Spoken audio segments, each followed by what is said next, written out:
3, 2, 1, start. The parties led evidence before the tribunal in support of their respective cases. Stop.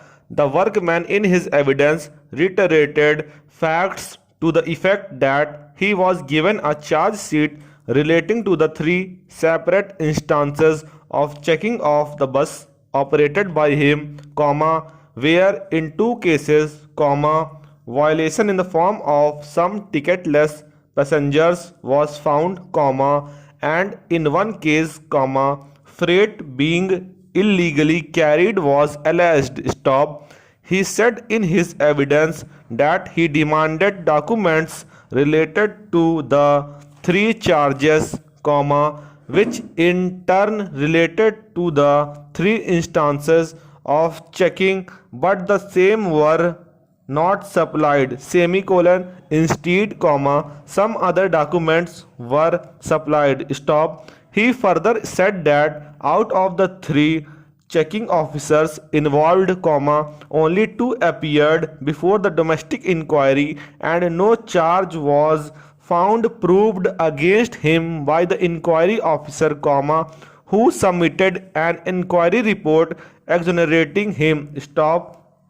He further said in his evidence before the tribunal that the bus has stoppages at short distances where passengers were boarding and he deboarding, on account of which, he was unable to make entries in the way bill.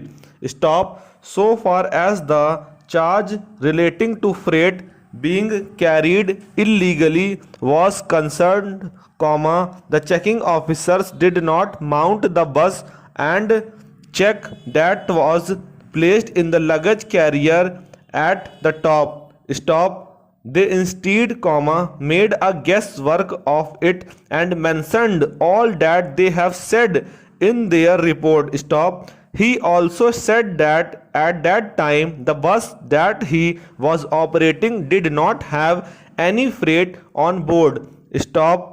He also said in his evidence before the tribunal that he had been awarded three punishments, one was forfeiture of his salary for the period of suspension beyond the subsistence allowance, the second was reduction to the basic pay scale with cumulative effect, and, the third was a penal transfer. Stop. He had specifically demanded documents through an application, and when those were not provided, he had sent applications marked as Exhibit D4 and D5 that were reminders for the purpose. Stop. There is still another document marked as Exhibit D6, through which he applied but was not given opportunity of hearing. Stop. He complained verbally to the inquiry officer about all these matters. Stop. All that he was given by way of documents on which the employers relied, was his order of suspension. Stop. He specifically said that no other document was given to him. Stop. He also said in his evidence that the officers carrying out the checking demanded of him illegal gratification, which he says he did not and could not pay, particularly so, as he does not do anything illegal while operating his bus. Stop. He also stated specifically in his evidence that these 23 and 17 passengers found on board, are passengers about whom entry in the way bill had not yet been made by him. Stop. So far as the freight luggage is concerned, he had no such luggage being ferried by him. The tribunal has recorded it for a fact that so far as the employers are concerned, an assistant traffic inspector proved some of the documents, whereas the complainant is the traffic superintendent. Stop. The other documents were proved by the office superintendent, who said in his evidence that the assistant traffic inspector is never detailed to duty alone. Stop.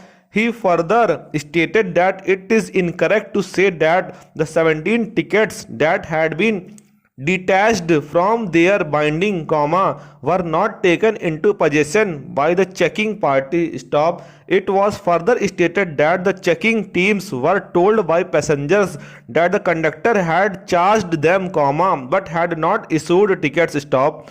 He, however, stated that no written complaint was made or any note to that effect made by the checking officer, as to why entry regarding 17 passengers was not made on the way bill. Stop. About exhibit D3, he said that he has no information. Stop. The office assistant said in his cross examination that the inquiry was not held before him, and he was not in a position to say who testified in the domestic inquiry. Stop. The documentary evidence, marked as exhibit E7 to E15, were proved by these witnesses. At the hearing of this petition, the respondent workman has not appeared despite sufficient service being effected. Stop.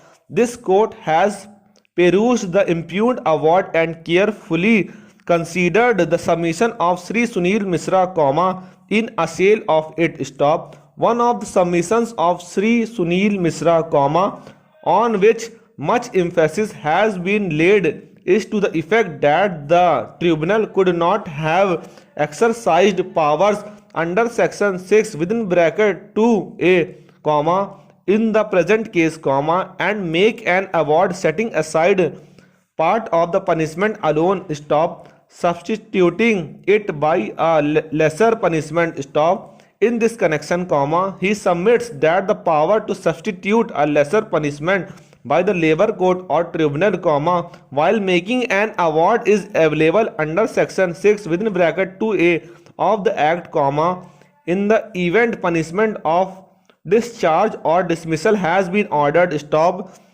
In the instant case, since punishment of discharge or dismissal has not been ordered, the tribunal could not have set aside the punishment order and substituted it by lesser punishment, in terms of its award. Stop. To this extent, Sri Mishra is right in his submission that a lesser punishment could not be awarded by the tribunal, unless the punishment awarded by the employers was discharge or dismissal from service. Stop.